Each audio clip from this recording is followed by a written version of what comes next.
कोने रूप मारब रे रे ललना रे चालो साखी देखब जाए कि कोने रूप मारब रे काचा ही बाँस के रे मारब पार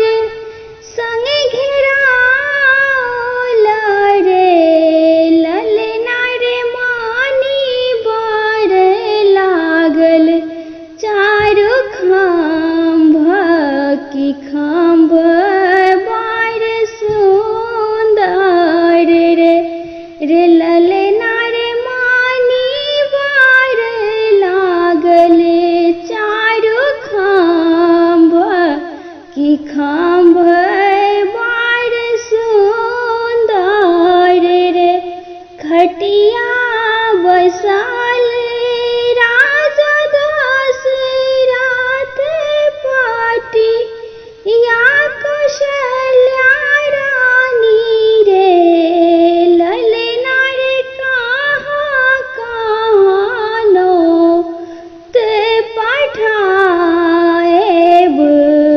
हमरा के कही दिया रे रे ललना रे कहाँ कहानो ते पठाएब हमरा के कही दिया रे पहिले नोताब नैहार लोक ताखा ना ससुर लोक रे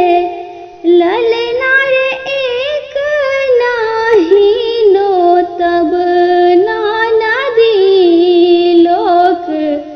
झगड़ा लगाओत रे रे ललना रे एक नाही नोतब नदी लोक झगड़ा लगाओत रे झोटे पकार